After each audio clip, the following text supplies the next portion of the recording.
పూర్తయిన సందర్భంగా ఇవాళ మధ్యాహ్నం జరగనున్న కేబినెట్ సమావేశం ప్రాధాన్యతను సంతరించుకుంది.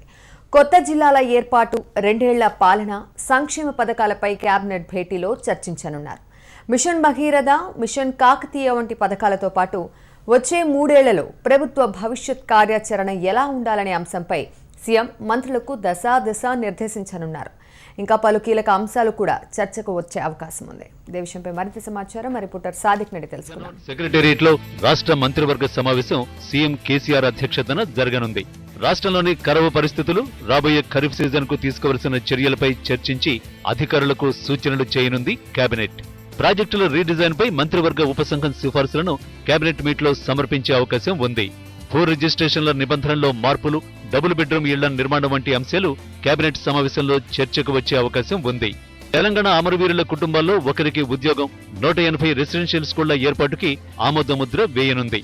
భూమి కొని రిజిస్ట్రేషన్ చేయించుకోలేక ఇబ్బందులు పడుతున్న పేద రైతులకు ఇవ్వనున్న రాష్ట్ర ఆవిర్భావ కానుకకు కూడా ఇదే కేబినెట్ సమావేశంలో గ్రీన్ సిగ్నల్ పడనుంది. 5 ఎకరాల లోపు రైతులకు సాదా బైనామా ద్వారా ఎలాంటి రుసుము లేకుండా జూన్ 10 లోపు ఉచితంగా రిజిస్ట్రేషన్ అవకాశం కల్పించింది సర్కార్. దసరాకు కొత్త జిల్లాల ఏర్పాటుపై కేబినెట్ సుదీర్ఘంగా చర్చించే అవకాశం ఉంది.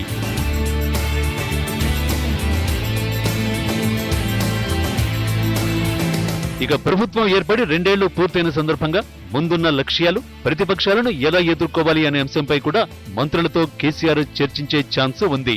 ప్రాజెక్టులపై ప్రతిపక్షాల ఆరోపణలు తిప్పికొట్టడంతో పాటు పాలనపై పట్టు బిగించేలా మంత్రులకు సలహాలు, సూచనలు చేసే అవకాశం ఉంది.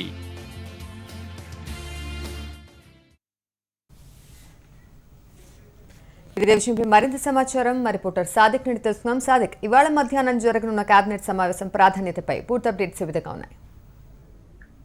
క్రాంతి, తెలంగాణ కేబినెట్ సమావేశం 12 గంటలకు ప్రారంభమవబోతుంది. ముఖ్యమంత్రి కేసీఆర్ అధ్యక్షతన జరిగే ఈ యొక్క కేబినెట్ ప్రాధాన్యత సంతరించుకొని చెప్పవచ్చు. ఎందుకంటే 2 ఏళ్లు పూర్తి చేసుకున్న అనంతరం 3 ఏళ్లు అడుగుపెడుతున్న తరుణంలో ప్రభుత్వం ముందు ఉన్న లక్ష్యాలు ఏమిటి, ఇప్పటి వరకు జరిగినటువంటి ప్రభుత్వ పథకాలు కానీ మిగతా సంబంధించిన అంశాలపైన కూడా ముఖ్యమంత్రి కేసీఆర్ కేబినెట్ లో విస్తృతంగా చర్చించే అవకాశం ఉంది.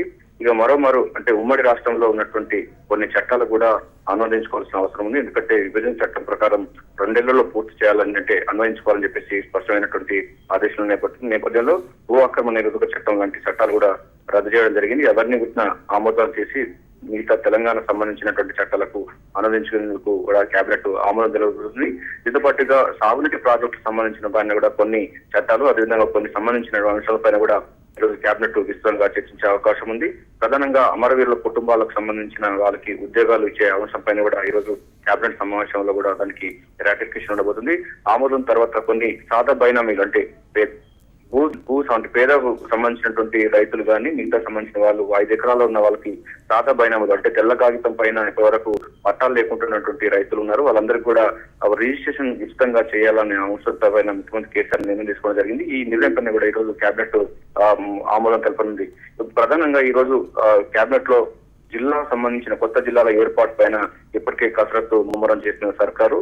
తెలంగాణ సంబంధించినటువంటి జిల్లాలో ఎన్ని ఉండాలి, రెవెన్యూ డివిజన్స్ కానీ మండల కేంద్రాలు కానీ జిల్లా సంబంధించిన కొత్త జిల్లాలో ఏ విధంగా ఉంది, శాస్త్రీయంగా ముందుకెళ్తున్న నేపథ్యంలో మంత్రులు ఏ విధంగా క్రియాశీలక పాత్ర పోషించాలి అన్న దానిపైన కూడా ముఖ్యమంత్రి కేసీఆర్ దిశ నిర్దేశించున్నారు. ప్రధానంగా ఈ కలెక్టరేట్లు అంటే జిల్లా హెడ్ క్వార్టర్ లో ఎక్కడ ఉండాలి, ఆ జిల్లా హెడ్ క్వార్టర్ లో ఉన్నటువంటి ప్రభుత్వ భూములు ఎంత, అందుకోసం అక్కడ ఇంటిగ్రేటెడ్ సెక్రటరియట్ ఎట్లా కట్టాలి, దానిపైన కూడా ఒక బ్లూ ప్రింట్ కూడా ముఖ్యమంత్రి కేసీఆర్ మంత్రులకు చెప్పే అవకాశం ఉంది. దీంతో పాటుగా 2 years పాలన సంబంధించి పూర్తయిన నేపథ్యంలో ప్రాజెక్ట్స్ వేగవంతం చేయాలి. అదేవిధంగా మిషన్ భాగీరథ, మిషన్ కాకతీయతో పాటుగా హరితహారం జూలైలో ప్రారంభమైన హరితహారం పైన కూడా ముఖ్యమంత్రి కేసీఆర్ మంత్రులకు దిశ నిర్దేశించినారు. ప్రధానంగా చూసినట్లయితే ఈ యొక్క విభజన చట్టం ప్రకారంగా చట్టాలను అన్నిటినీ అనువదించేందుకు కూడా సమయం చాలా తక్కువగా ఉంది. ఆ నేపథ్యంలో వాటిని సత్వరం పూర్తి చేసేందుకు కేబినెట్ ఆమోదం ముద్ర వేయనున్నది. దీంతో పాటుగా భూ అక్రమ నిరోధక చట్టం చట్టాలకు అనుగుణంగా తెలంగాణలో కూడా ఒక చట్టాన్ని తీసుకొచ్చే అంశం పైన కూడా ఈ రోజు విస్తృతంగా చర్చించే అవకాశం ఉంది. మొత్తంగా చూసినట్టయితే తెలంగాణ సచివాలయంలో జరుగుతున్న ఈ కార్యక్రమం ముఖ్యమంత్రి కేసీఆర్ అధ్యక్షతన జరుగుతుంది. ఇది ప్రాధాన్యత సంతరించుకొని చెప్పొచ్చు. నిన్ననే రాష్ట్ర అవతరణ దినోత్సవాలు ప్రారంభమైన నేపథ్యంలో ఈ యొక్క కేబినెట్ సమావేశం అనేది ప్రాధాన్యత సంతరించుకుంది. భవిష్యత్తు ఏ విధంగా ఉండాలి, రాబోయే 3 ఏళ్లలో ప్రణాళికలు ఏంటి, కొత్త పథకాలపైన ఎట్లా రూపుదిద్దుకోవాలి, ఇప్పటివరకు క్షేత్రస్థాయిలో ఉన్నటువంటి సంక్షేమ పథకాలు ఏ విధంగా నడుస్తున్నాయి, దానిలో ఉన్న లూప్ హోల్స్ ఏంటి, వాటిని ఎట్లా మనం అధిగమించాలని దానిపైన కూడా ముఖ్యమంత్రి కేసీఆర్ మంత్రులకు అధికారులకు సూచనలు సలహాలు అదేవిధంగా దశ దిశ నిర్దేశించున్నారు. Priyadarshini. Right Sadiq, thank you.